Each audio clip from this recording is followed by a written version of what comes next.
Ja nüüd järgmine asi, mis on siis .NETis, eriti siis ASP.NET Core'is läbivalt kasutusel, ehk siis sõltuvuste süstimine, dependency injection ja kõik see tants, mis selle ümber käib siis. Iseenesest juba üsna vana asi, Robert C. Martin ehk siis Uncle Bob oli siis see, kes selle formaalselt kirja pani 1996. aastal kuskil. Ja idee kontseptuaalselt on üsna lihtne, ehk siis kõrgtaseme moodulid ei peaks sõltuma madalama taseme moodulitest. Mõlemad peaksid sõltuma välisest abstraktsioonist. Ja siis teistpidi on ju abstraktsioon ei tohiks siis sõltuda detailidest ehk teostusest ja detailid ehk teostus peaks siis sõltuma abstraktsioonist. Ja kõige sellisem klassikaline näide, mis võib-olla küll nüüd nagu nooremat generatsiooni enam väga kohe ei kõneta, aga vanasti oli meil siis hunnikus mobiililaadijad, näiteks Nokia näiteks muutis iga paari aasta tagant oma mobiililaadija standardit, ümmargused otsad olid nendel ja läksid iga paari aasta tagant järjest peenemaks. Ja igal järgmisel seadmel, universaaltelekapuldil, kaamera välklambid, igal ühel oli siis mingi oma laadija, kuni siis tuli meile on ju Euroopa Liit külla, ja Euroopa Liit teatas, et nii see asi nüüd käia ei saa ja tegi siis välise standardi, alguses oli siis mingi USB mini ja mikro, nüüdseks siis tänapäeval oleme jõudnud siis USB-C peale. Ehk siis meil on standard, mis ütleb, et kõik seadmed peavad sellise ühenduse kaudu ennast laadima ja kõik laadijad peavad sellist ühendust välja pakkuma. Ehk siis selline ühine standard, mille kaudu siis mõlemad teevad, mis nad peavad tegema. Ja ütleme päriselust näiteks, kui me vaatame siin samas kuskil oma klassiruumis või oma kodus vaadake ringi, vaatate näiteks lülitit seina peal, siis kui ehitaja seina ehitab, siis ehitaja ju ei tea veel, milline lüliti teile täpselt seina peale peaks nagu tulema, aga ehitaja teab, et on ette nähtud auk, mis selleks peab olema 70, mis iganes 8 mm vist äkki. Ja mingi ette nähtud doos, ette nähtud asendis kruvipesadega selle küljes käib sinna augu sisse. Ja pärast, kui teie ükskord oma korteri ostate ja tahate lüliti seina peale panna, siis lähete poodi, ostate lüliti, pood ka teab ja lüliti tootja teab täpselt, milline see pesa seal seinas teil on, milline auk ja millised kruvid ja kõik see värk sobib omavahel kokku. Ehk nad kõik sõltuvad mingisugusest välisest standardist. On ju. Ehitaja teab, doositootja teab, lüliti tootja teab, kõik teavad. Versus on ju mingi prooviga vanalinnas midagi ehitada ja mingisuguseid lüliteid kuhugi seina peale panna, et iga üks teeb oma mingit imelikku asja. Ehk siis joonise mõistes näeb see välja selline, et teie mingisugune kõrgtaseme moodul, kus kõik on siis nüüd tarkvara või midagi muud, sõltub siis hunnikutest, erinevatest alama taseme moodulitest ja nende vahele tuleb siis igal ühel oma nagu mingi spetsiifiline ühendus ehitada. Ja see on see asi, mida siis nagu üritatakse kuidagi vältida.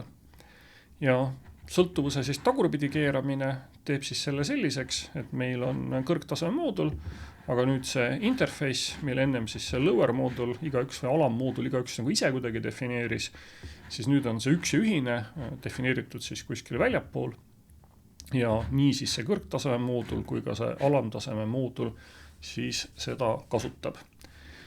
Ja siin on veel palju nagu juttu, et see on kõigest niisugune selline nagu põhimõte, ehk siis üleüldine põhimõte, mida me läbivalt elus igal pool kasutame, aga sellest siis kasvab välja siis nii-öelda inversion of control, ma ei tea, kuidas seda eesti keeles peaks siis tõlkima, kontrolli tagurpidi pööramine, ehk mis on siis lihtsalt tarkvara arendamise nagu muster selline.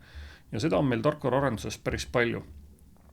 Kas on näiteks, kuidas te mingisugune desktopi rakendus töötab, seal näiteks oodatakse, millal te vajutate nupule, selleks, et midagi tegema hakata. Ja nuppe on teil palju erinevaid.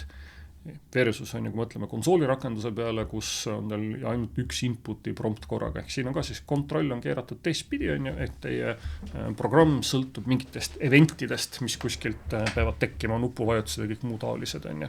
Ja ei ole selline ülalt alla nagu ühtlane käigutapeet. Ja siis, mida me siis põhiliselt kasutame või kus me siis nii-öelda ASP.NETis omadega elame, on siis see muster või tehnika, mille nimi on siis dependency injection ehk siis sõltuvuste süstimine.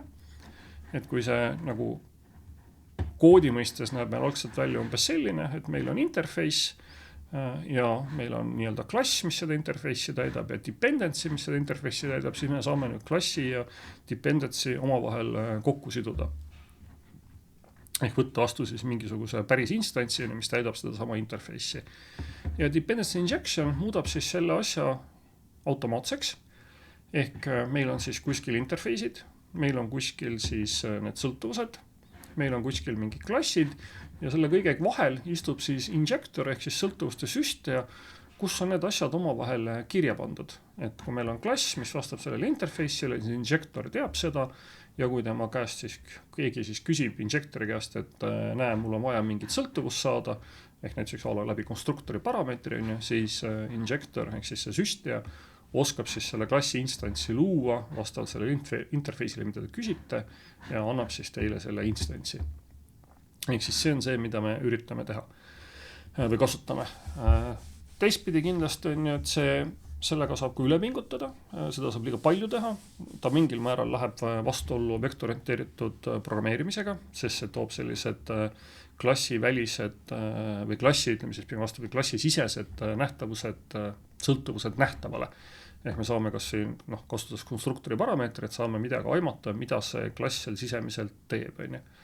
Ja koormuse mõistes ka veel sõltub, kuidas nüüd see sõltuvuste süstimise konteiner töötab ja mida seal täpselt teete, aga oht on, et te hakkate neid sõltuvusi ennem valmis tegema, kui need üldse tarvis on. Näiteks andmebaasi ühendust igal juhul avama, isegi siis, kui teie klass tegelikult seal, või nüüdseks juba objekt siis seal oma koodi sees, mis iganes seal parasjagu tehakse, tegelikult andmebaasi mingisugusel path'il ei vajanud ega ei kasutanud, aga kuna ta on konstruktori parameetrina kirjas, siis andmebaasi igal juhul talle antakse. Ehk aegalt mõjub see siis ka kahjulikult.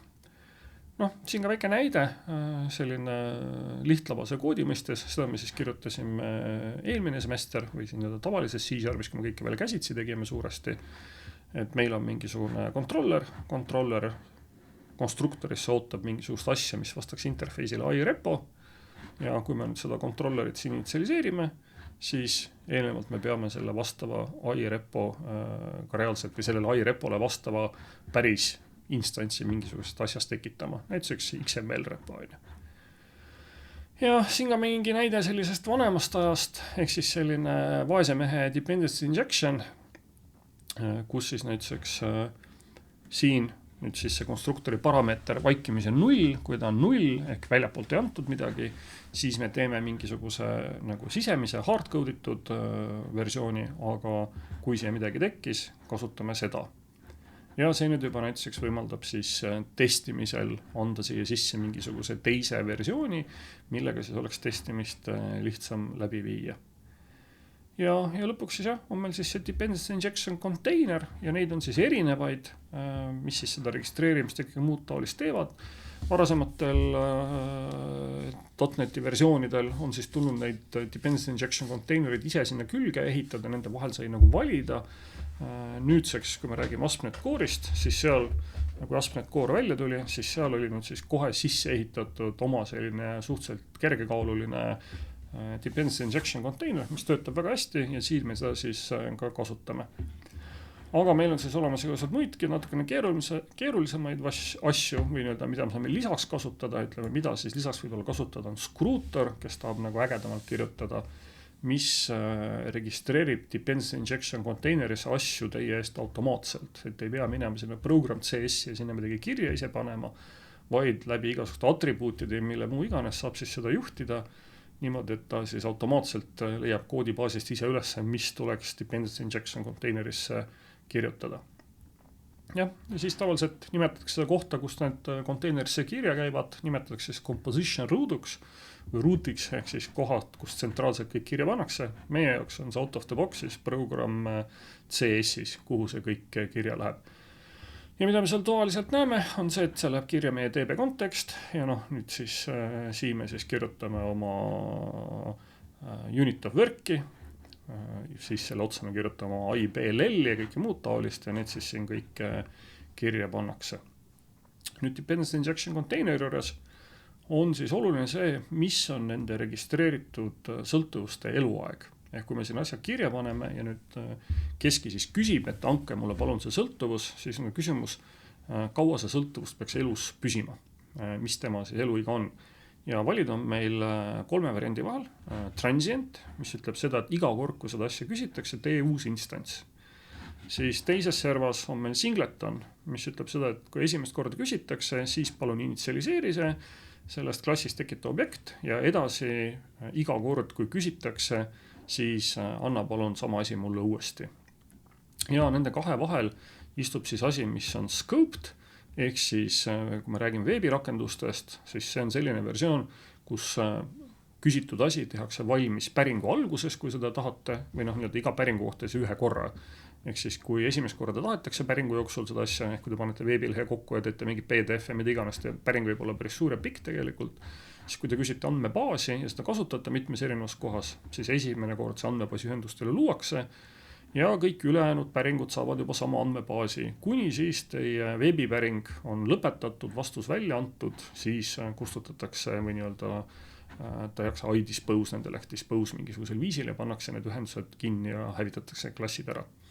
Ja enamiku ajas siis, kui me räägime ASP.NETist, siis enamik asjad meil tavaliselt on scoped. Ehk siis kui teie, siin on kas siis sõltuvuste seos on ju, tekib, mis tuleb siin kuskil allpool, just nimelt, ehk on ju singletonid saavad sõltuda nüüd singletonidest, scoped saavad sõltuda on ju scoped ja singletonist, transientid saavad sõltuda siis millest iganes. Ehk siis, kuna valdavalt meie asjad on scoped, siis on see scoped ka, mida me enamuses kasutame. Näituseks andmebaas on ju. Ehk te ei saa singletonisse läbi konstruktori parameetri võtta vastu andmebaasi, see töötaks täpselt ainult ühe korra esimesel päringul on ju. Esimest korda see andmebaas teile antakse ja edasi igal järgmisel korral teie singleton öeldakse, et see on juba olemas, me ei pea teda uuesti initsialiseerima, aga andmebaas selle singletoni sees on juba kinni pandud ja hakkavad vead tekkima. Ehk siis tekib see asi, mis on siis captive või salvestatud sõltuvus. Ehk siis seda peab see aegalt jälgima, et need elutsükli meetodid õigesti endale valite. Ja ega siin muud ei olegi. Ja Entity Framework on meil on ju üks asi, mida me siis suuresti kasutame läbi dependency injectioni ja Entity Framework peaks siis olema meil scoped, ehk siis teie andmebaasi ühendus tehakse lahti iga päringu alguses, kui esimest korda andmebaasi kasutate või küsite, täpselt öeldes, ja pannakse kinni, kui veebileht on valmis saanud ja tagasi antakse. Ja just eriline rõhk siis sellele, et kõik, kes siis seda kasutavad, seda andmebaasi, peavad siis samuti olema scoped lifetime'is omadega. Ja siin on mitu asja, kuidas neid asju saab siis lahendada, et te saate neid, või kui tahate mingit sõltuvust saada, et saate ise proovida need lahendada jõuga, ehk siis käsitsi neid välja võtta sealt konteinerist ja saate siis kasutada läbi Activator Utilities, see on siis põhiline, mis siis meil toimib siin. Ehk igapidi see töötab üsna edukalt. Siin ka mingisugune näide on ja jällegi meil on interface'i kaudu mingi sõltuvus. Me ütleme, et see on meie konstruktori parameeter, kuskil peab see olema registreeritud, mis see iApp UOV-le vastav päris asi on ja vastavalt oskab siis dependency injection container selle meile siis initsialiseerida. Ja ta oskab ka siis teha seda, et ilmselt see iApp UOV, ehk siis rakenduse taseme unit of work, sõltub omakorda mingisugusest andmebaasist ja veel millestki ja see dependency injectioni controller käib siis kogu selle ahela läbi, kuni ta jõuab siis kõige madalama taseme asjani välja, mida vajatakse, millel enam rohkem sõltuvusi ei ole ja hakkab sealt siis tagurpidi tagasi tulema. Ehk ta oskab siis kogu selle sõltuvuste graafi läbi joosta ja kõik vajalikud objektid tee peal tekitada. Ja need siis tuleb lihtsalt, kõik need vajalikud tükid tuleb siis dependency injection containerisse program sees siis kirja panna. Nüüd, miks me seda kõike teeme? Et iseenesest võiks ju kõik jõuga igale poole sisse kirjutada, et siin on mitu kasulikku asja, kõigepealt kogu see abstraktsioonid ja lepingud ja et me saame seda tööd laiali jagada ja arhitektid saavad kõigepealt need interface'id kirjutada ja keegi teine saab siis nende interface'ide implementatsioone kirjutada ja kõike muud taolist. Ja suur asi, mis sellest siis tuleb, on testimine. Ehk testimisest tuleb ka mingi eraldi loeng ja me oleme seda kuskil ka praktikumides juba teinud. Aga siin siis näide, kuidas siis tüüpiline test välja näeb. Näiteks siin on iApp unit of work ja iPerson repository ja mõlemaid mokitakse ehk tehakse siis võlts instance ja selles võltsinstantsis, siis on tegemist siis nagu proxiga, mida see mock teeb, saab siis ütelda, et kui kutsutakse välja meetodid ühe või teise parameetriga, või nii-öelda meie seda mockitud objektis kutsutakse välja mingit meetodit mingisuguste parameetritega või ka mitte, siis palun tagasta see või teine konkreetne väärtus. Ehk nii-öelda päriselt meil seda app unit of work ja person repot ei ole, aga nüüd me saame oma controllerit testida. Anname need fake asjad ette ja saame pärast kontrollida, kas me controller tegi õiget asja, ehk siis assert osa, kas sealt tuli õige asi välja meile, ilma et päriselt mingit andmebaasi initsialiseeritakse ja midagi tehtakse, kasutatakse meie mokke. Ja lihtsalt ka veel üks näide, mis on veel .NETis olemas, on siis service locator pattern, mis on siis selline paha asi, aga mida me näiteks kasutame program CS-is alguses, kui me veel ei ole ühtegi päringut, aga tahame oma andmebaasi instantsi saada, siis me just seda service locatorit kasutame, ehk siis nii-öelda käsitsi jõuga tõstame mingisuguse sõltuvuse välja sealt dependency injection containerist, et palun loo mulle see instants. Ehk see on selline nagu anti-pattern, et seda nagu koodis kindlasti teha ei tohiks, välja arvatud siis tõesti seda, kus niisugused igast middleware'i konstruktorid ja kõike muu taoline on, et andmebaasi initsialiseerimine. Ja siis on meil ka veel nagu selliseid segasemaid asjaolusid, ehk mis siis saab, kui meil on mitu implementatsiooni ja kuidas neid siis nagu lahendada ja mida sellega teha. Ja siin peab olema natukene ettevaatlik, et kui teil on mitu implementatsiooni, siis esimesega te hakkate saama exceptionit. Ja kui te tahate siis mitut implementatsiooni korraga saada kätte või nii, et teil exceptionit ei tekiks, sest kui on dependency injectioni container näeb, et küsitakse ühte instantsi, aga teil on olemas mitu erinevat versiooni, kuidas seda instantsi teenendada või mis objekt siis tekitada, siis ta annab teile exceptioni. Ehk kuidas exceptionit vältida, on näiteks see siin, kui te ütlete, et teil on numerable, siis on mingi list on ju, siis te saategi endale, või ütleme, siis on dependency injection container selle üle õnnelik ja annab teile mõlemad instantsid. Ja veel igasugust selliseid peenemaid kasutusi on ju, mida me nüüd kindlasti siin teenuses, võtame siin kursusel võib-olla nagu ei ole tarvis kasutada, aga saab ka tõesti ka siis nii-öelda nime anda nendele asjadele, ehk jällegi, kui teil on mitu implementatsiooni ja nüüd ütled, kus siin oodatakse ainult ühte, siis jällegi exception, aga kui te ütled, et tahan selle nimega, siis annab teile selle nimega, on ju. Ja siin ka näide sellest siis Scrutorist, ehk mis siis automaatselt teeb sellist nagu registreerimist ja otsib siis nagu üles mingisuguseid asju. Siin siis näiteks näide, kuidas interface'i kaudu ütelda, et leia mulle üles kõik, kes on sõltuvuses sellest või kes implementeerivad seda iScope service'it ja see palun siis registreeri kõik need asjad endale ära. Ehk ennekõike siis katsume siin tegelikult oma päris koodis tavaliselt suhteliselt lihtsalt hakkama saada, ehk meil on ühele interface'il vastab tavaliselt ainult üks implementatsioon ja paneme need oma dependency injectionis kõik kaunisti kirja ja põhiline efekt siis tekib testimisest. Ja nagu ikka lõpus küsimused, mille üle siis läbi lugeda, proovida vastata ja siis need endale selgeks teha järgi mõelda.